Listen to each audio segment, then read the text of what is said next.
Good evening, everybody. I hope you had a great week.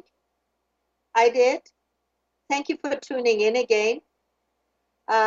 This is Gisela. I want to talk to you today about some pet behavior. And as you can see, Charlie, my little puppy Young, joined us. I don't know. He's been waiting already a couple of minutes, so he's getting a little antsy.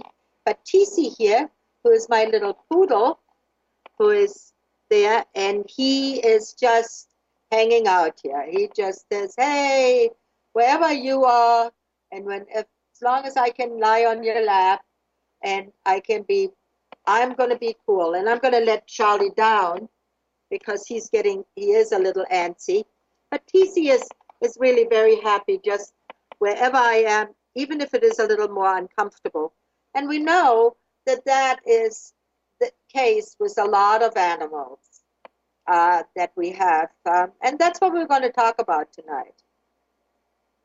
Behavior and how it influences us, how good it is for us to have pets. You know, pet ownership in the United States has tripled since 1970. According to the ASPCA, it's estimated that 70 to 80 million dogs and 74 to 96 million cats are owned in the United States. Approximately 34 to 44 of all households in the United States have a dog or a cat. And research has clearly shown that owning a pet is very beneficial to us. It reduces heart attacks, it reduces stress, it makes us happy, it gives us purpose, especially for older people. I always, when I have a client that comes to me with, even diabetes is a stress reflex in reality, or, has depressions. I always tell them to go to the ASPCA and pick a pet out because pets really do give us much more than just companionship. Just touching their fur can help us reduce stress levels and increase serotonin. And believe it or not, when you look in the eyes of your dog or your cat, serotonin levels are raised in the cat or the dog and in you. So it immediately serves us to have the stress level comes down, our outlook in life is so much happier. I mean, how can you not smile when your dog comes with a wagging tail and jumps up on you and say, pet me, love me, when your cat comes and curls up next to you and you stroke it and it starts purring? How can you not feel much, much better? And one of the things that we can learn from our pets is not to take things so very, very seriously. The more we try to help our pets to live a happy and stressless life, not stressful, but stressless life, the happier we get. Does that make sense? Yes. Yeah, it does. It really is so. I can tell you, when I get up in the morning, the first thing is I let the dogs out and I put the coffee on And then I call out to my horses that are right outside, and I tell them I'll be right there. And then I hear my rooster crow. And my world is okay. I don't care. I don't care if I have bills, I have stress, I have everything else that everybody else has. And even if I had a fight with my best girlfriend or my husband, I feel great. And so does most everybody, because they greet me and they say hello to me too. And that is a nice feeling. Now, what we can learn really from our pets is to take life a little more by the moment. Be a little bit more in the moment. Have you ever watched your cat? Do we have any cat owners out there today? Me? Yeah, you're a cat owner. Do we have any other cat owners? Cat owners are really quite No, special. we're not cat owners. We're pet. You're not cat No. owners. You're dog owners. Okay. Well, cat owners are. I have cats. I have 3 cats. I have 3 dogs, and I was just offered another 3 cats, and I said, I don't think so, because a good thing can be too much. But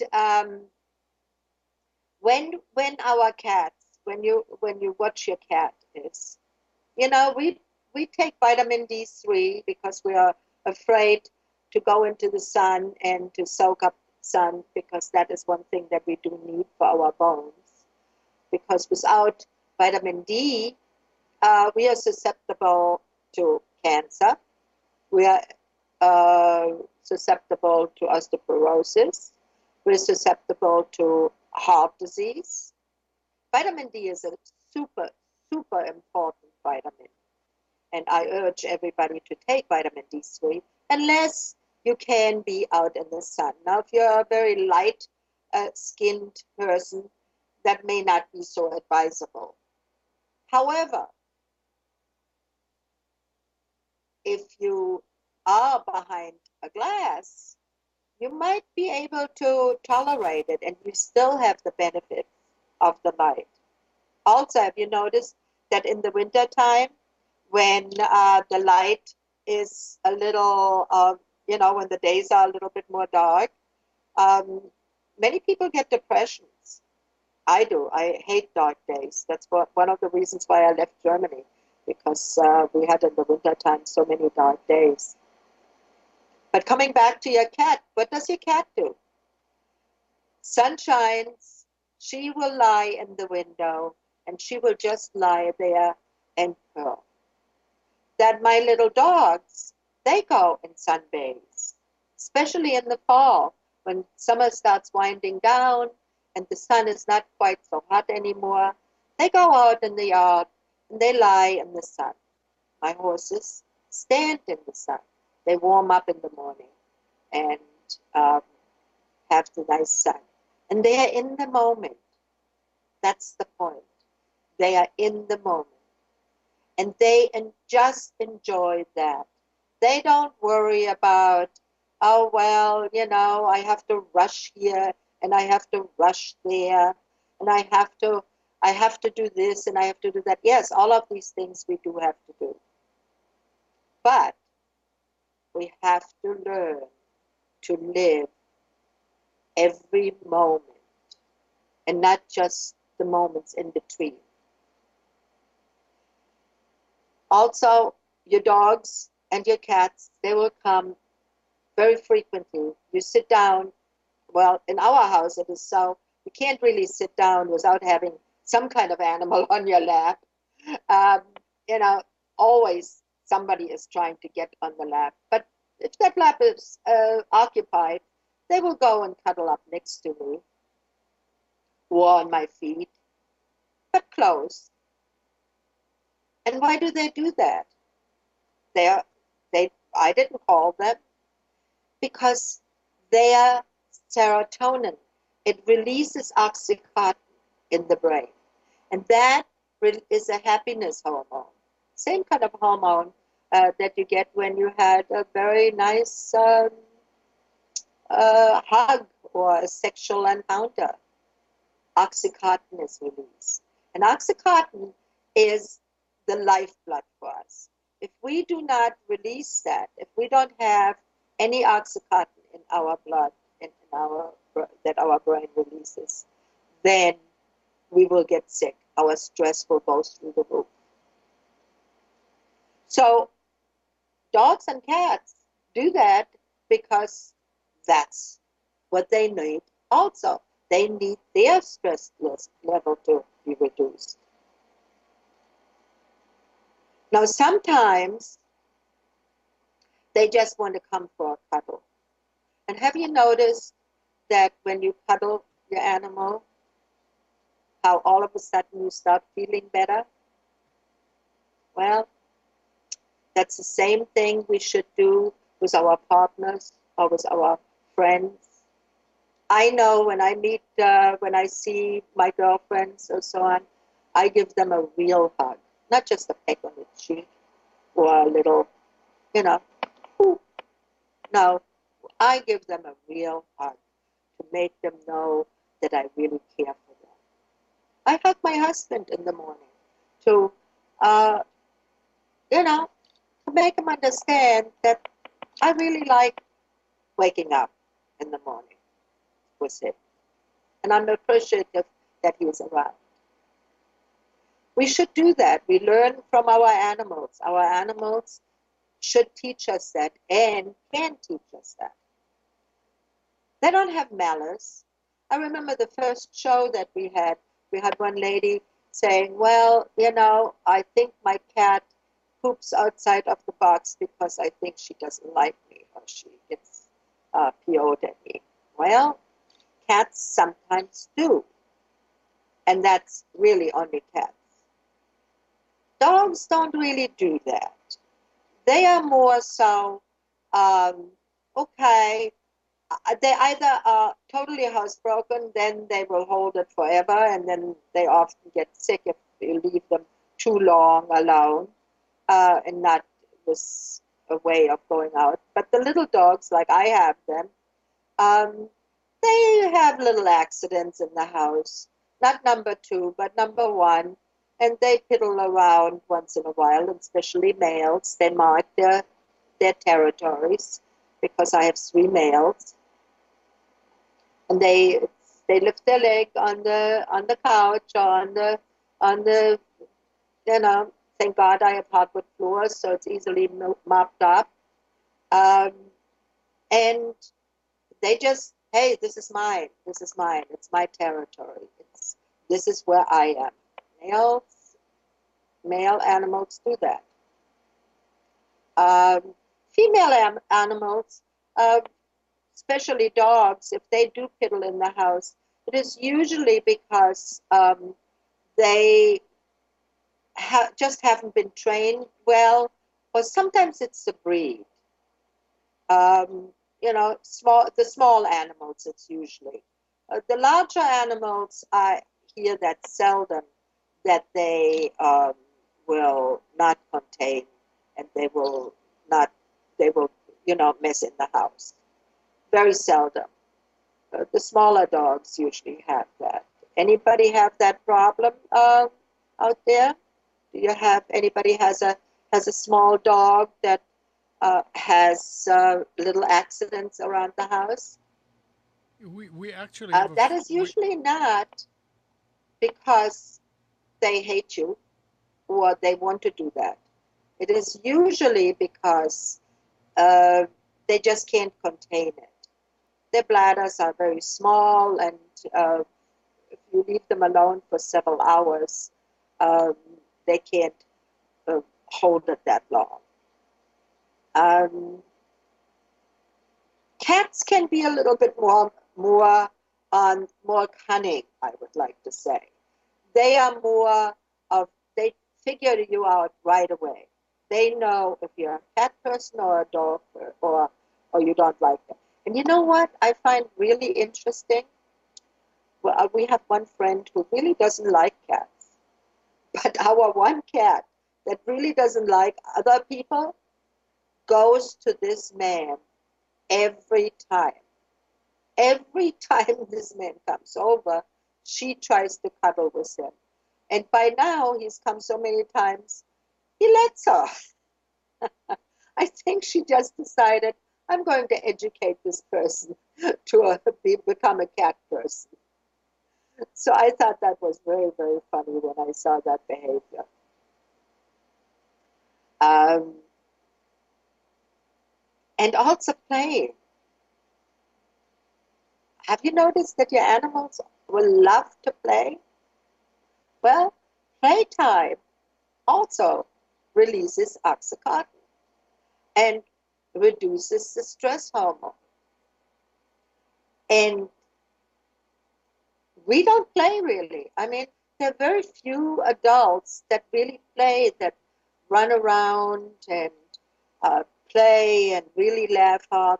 Have you noticed that the older you get, the harder it is to really laugh, have a real belly laugh, have a have a real hard laugh? When you're younger, you can be silly and you can laugh at almost anything. But when you get older, it doesn't happen so often anymore. Well, animals, it doesn't matter. Even an older dog, when they have a younger dog around, they will play with that younger dog. If they don't have anybody to play with, and they have older owners, they will not play. That's sad. But when they have, like when we had our German Shepherd in his last few years, he was 14, and she died when she was 16. But we had, when she was 14, we got Charlie as a puppy, the little puppy young that you saw before. Well, all of a sudden, our old dog started to play with the puppy. And we thought that was just the most wonderful thing. And I think that gave her the extra 2 years that she really lived, because, as you know, German Shepherds usually don't live that long. Their life expectancy is between 12 and 14. 16. Sometimes I've heard of some bigger dogs to be 17, but they're usually mixed breeds. So that is a ripe old age, for a larger dog. And the behavior is really what causes the health and the longevity in us and in our pets. My horses live usually between 35 to 40. Well, I put 2 years ago, 3 years ago, I put one horse. She died really here on the property on her own, but she was 39 years old.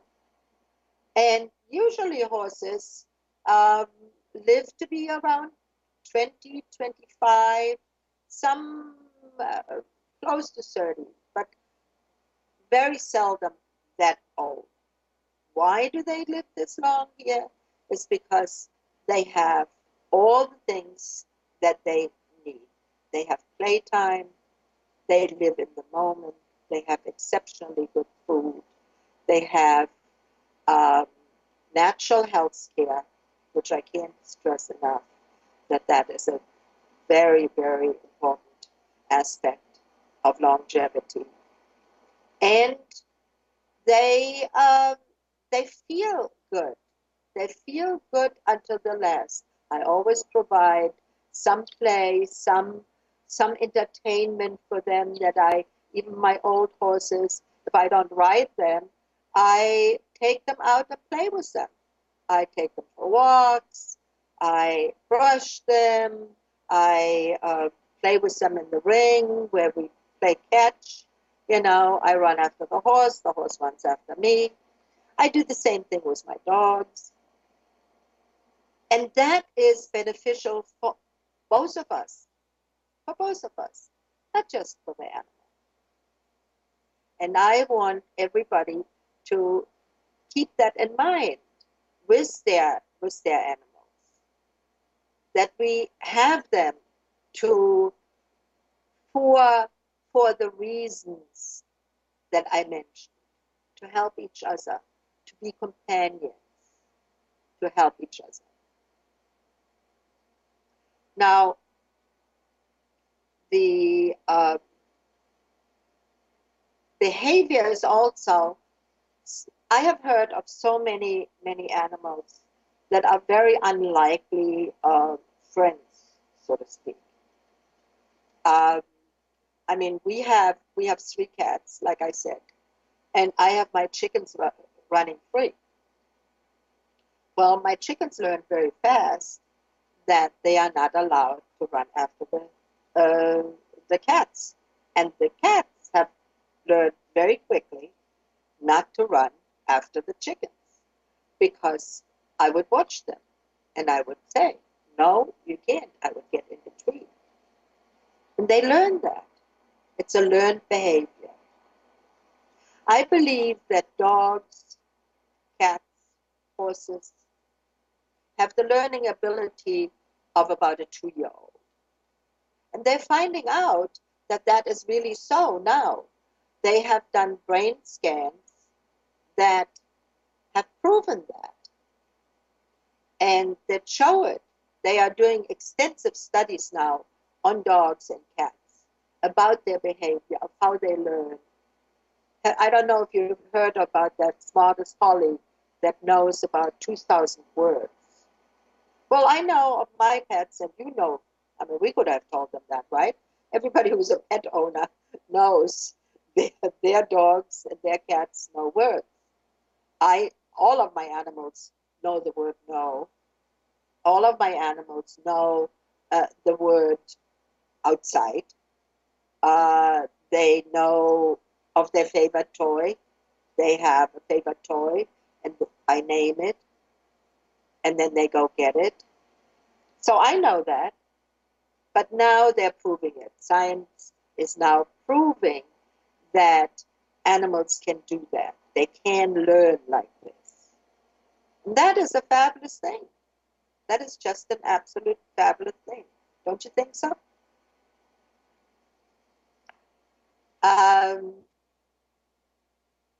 if there are any questions, please just pipe in. I'd be glad to, if you have any behavior concerns. I'm not an animal behaviorist. I am, as you know, a homeopathist, but it's very close because we treat the mental too.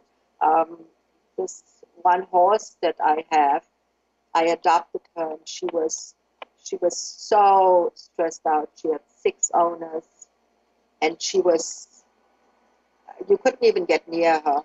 She was so stressed out all the time. I mean, she was afraid of everything.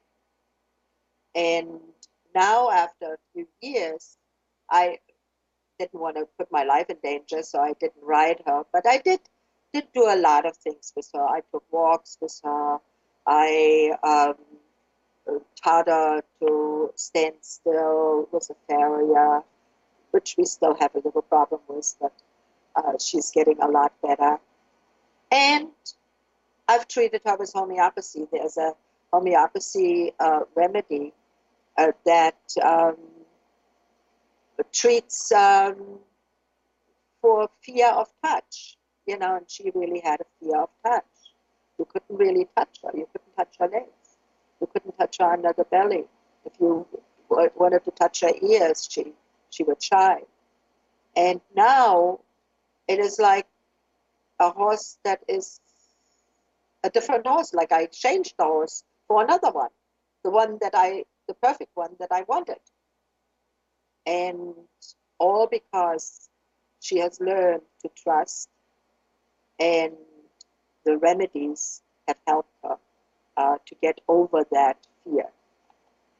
And if you have an animal that is like some smaller dogs, they get very possessive. So if they are near you and somebody else comes near you, they can even bite.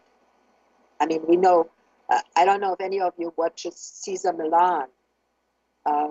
Cesar Millan is terrific with the animals. He does a terrific job, but he does it because, and the way he does it is because he shows leadership. And an animal knows that. An animal knows if you show leadership or if you are afraid. If you yourself are afraid or too possessive. Like, for instance, if you do have a small dog that is very possessive, and if the dog is on your lap or in the bed with you, and somebody else walks in, even your husband, they might growl.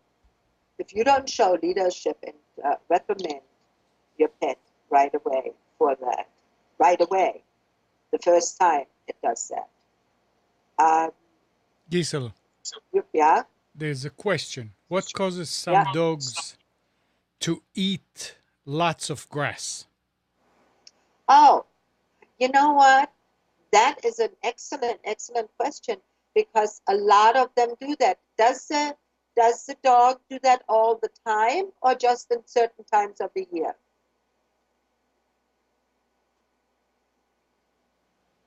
Let's wait for answer from the other side. Uh-huh.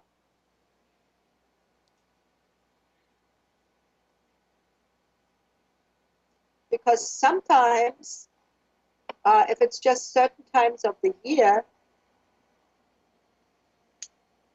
there could be an answer for it. I know my daughter's dog. Yeah. If she goes outside, doesn't matter when, if there's grass, she'll eat it. Okay. Well, that is that they really do want the vitamins. They really do want, there's an enzyme in the grass for dogs that makes them, it's sort of like more fiber, makes them go number two better. It's good for their tummy. Um, so it's no matter what time of the year it is not a bad thing that a dog eats grass. Or cats. Cats eat grass. Cat eats grass too. But if it's only certain times of the year, or certain at times, it could be an indication of a little stomach upset. Because when they have stomach upsets, this brings me to a point of remedy. Arnica, which many of you have heard of, was discovered to be pain relieving and bloating relieving also, because goats in the fields were eating the plant. And when, the shepherd would go after the goats and see what they were eating, they saw that the animal was sometimes had a bite, had a bite, or had a stomach was a little bloated, or had a bruise from a fight, or so on, and then the animal would go and eat that, eat arnica, which is a plant. Well, we use that now for exactly those reasons. We use arnica for bruising and blood thinning. And so animals have shown us that many of those things are beneficial to them. And if the animal, like I said, does it only at times, it might be that there's a little stomach upset. Maybe I would change the feed. Most of the feed does not have a sufficient amount of vitamins and enzymes in, like meat. Meat has specific enzymes, and the digestive system of dogs and cats is made to be digesting meat, and not gluten or wheat or corn or blueberries, or they have now, I saw one of them had kale in it. No. Their digestive system is made, it can plug up the digestive system. It can cause disturbances in the animal. Yes, she's saying it's all the time. And Yeah. then the question is, can they eat too much of it? No, not really. No, no. It's really amazing that how animals will try to help themselves when they have a distress, of any kind. If they have a wound or if they have an itch, they will lick and lick. They dogs that have paw injuries or so on, they will literally lick the wound until the wound heals. And that is not a bad thing. Uh, but I would look at changing um, the feed of the animal. Okay, it might be a good idea to change that, but I wouldn't worry too much about it because it's not. It's um, uh, grass is a natural thing unless you have. And they don't really eat that this fake grass, that you have in many, like this astroturf or so on. They like the real grass. So, no, I wouldn't worry too much about it. But I would think about changing feed where there's not quite as many carbohydrates in the feed. Okay. Okay, because grass is really a protein. So, what do we have any other questions? No, No? no. Okay, well, let me just um, sum up what we have learned today is that we just really learn from our pets to stay a little bit more in the moment. That our pets, oh, one thing I did want to mention is, um, often we say, well, many people think that if they have a dog, they can't have a cat. Well, that's not true. My cats and dogs live very happily together, and they were not brought together when they were little tiny. They were brought together when they were adults. It depends on the household. It depends on the leader of the group. You're always the leader. The human is the leader. Your dogs, your cats, your other pets are the followers. And they make up the herd. You are all together, you're a pack. And if you live in the pack mode, that you're the one who knows best, and you're the one, and they trust you to have their best interest at heart, that you understand them and look into their eyes. Look into your dog's eyes, and you will learn a lot. They will tell you. They will tell you of what one one person, one scientist one time said, when you look into your dog's eyes, it's like the dog is hugging you. And I want to leave you with that we there is nobody strange. There's nobody that cannot get along. We all can get along if we have the right leaders. And I'm going to leave you with that to ponder. And um, I hopefully see you next Friday. I don't know yet what the subject will be, but we definitely will have a subject. I will find something interesting. And if you would like me to talk about something, please do email me or email to the station. I will take it into account, and we will create a show around it, or if it's not big enough, we'll make something else with it. But definitely, we will have a show, and I will have something of interest to you. I hope you had fun with this one today again. It was a pleasure for me, as always. And I'll see you and hear from you next Friday. Bye for now.